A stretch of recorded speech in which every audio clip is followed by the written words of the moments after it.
আমাদের এবারের পরীক্ষা তড়িৎ বিশ্লেষণ। এই তড়িৎ বিশ্লেষণের পরীক্ষাটি করার জন্য আমাদের লাগবে এক গ্লাস পানি এবং ব্যাটারি, তার সাথে কপারের দণ্ড।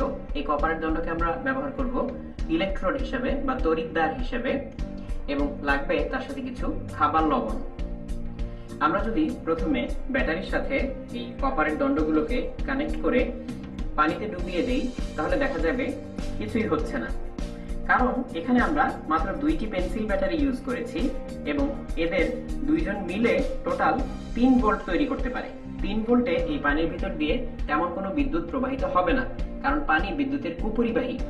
কিন্তু অবশ্যই তোমরা বাসাবাড়ির সকেট থেকে সরাসরি তার দিয়ে এই পানিতে সংযোগ দিবে না, কারণ বাসাবাড়ির সকেটের সংযোগে অনেক বেশি ভোল্টেজ থাকে এবং তাতে কিন্তু পানির ভেতর দিয়ে যথেষ্ট পরিমাণ তড়িৎ প্রবাহিত হবে এবং তখন পানিতে হাত দিলে দুর্ঘটনা ঘটার সমূহ সম্ভাবনা। তাই অবশ্যই আমরা এই পরীক্ষাটি আপাতত ব্যাটারি দিয়ে করব। এই 3 ভোল্টে এই পানির ভিতর দিয়ে তেমন কোনো তড়িৎ প্রবাহিত হচ্ছে না, যেটা আমরা দেখে বুঝতে পারছি যে ভেতরে কোনো পরিবর্তন হচ্ছে না। যদি আমরা এই পানির ভেতর দিয়ে এখন তড়িৎ প্রবাহিত করতে চাই, তাহলে পানির পরিবাহিতা বৃদ্ধি করা লাগবে। পানির পরিবাহিতা বৃদ্ধি করার জন্য আমরা যা করতে পারি সেটা হচ্ছে পানিতে আমরা কিছু লবণ গুলে নিতে পারি। আমরা এখন এই গ্লাসের পানিতে কিছু খাবার লবণ ঢেলে দিলাম।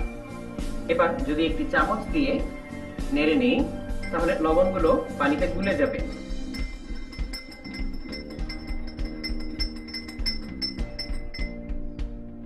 আমরা দেখতে পাচ্ছি যে লবণ পানিতে গুলে গেল। এবার যদি আমি এই ইলেকট্রোড গুলোকে পানিতে ডুবাই, তাহলে দেখতে পাবো আমরা বিক্রিয়া শুরু হচ্ছে। আমরা কিভাবে বুঝতে পারবো? এই পানিতে লবণ গুলে দেওয়া মানে পানির মধ্যে এখন বেশ কয়েক ধরনের আয়ন উপস্থিত। যেমন খাবার লবণ হচ্ছে সোডিয়াম ক্লোরাইড, তাহলে এর ভেতরে এখন সোডিয়াম আয়ন থাকবে, ক্লোরাইড আয়ন থাকবে।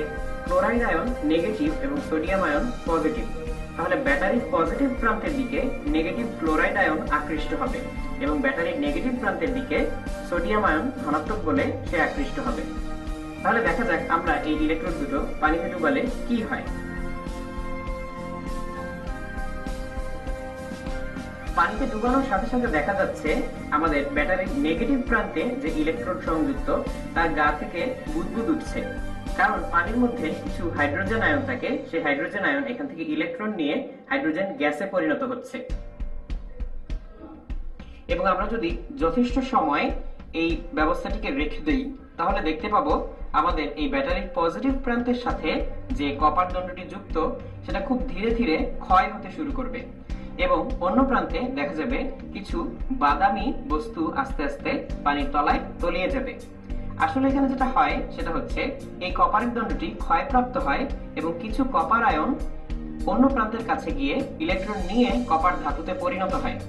কিন্তু এই কপার দণ্ডের গায়ে হাইড্রোজেন লেগে আছে এবং তাছাড়া এই কপার দণ্ডটি খুব বেশি পরিষ্কার কিংবা মসৃণ না বলে এর গায়ে কপার জমে যাবে না এবং বাদামি আকৃতিতে, বাদামি রঙের ধুলার মতো করে নিচে জমা পড়তে থাকবে। এবং এটা আমরা এখনই দেখতে পাবো না, বেশি কিছুক্ষণ রেখে দেওয়ার পর দেখতে পাবো।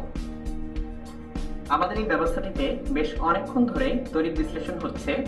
আমি যদি এবার ইলেকট্রোডগুলো খুব সাবধানে সরিয়ে নিই, এবার আমি গ্লাসটিকে তুলে দেখাচ্ছি যে এখানে কি কি পরিবর্তন হয়েছে।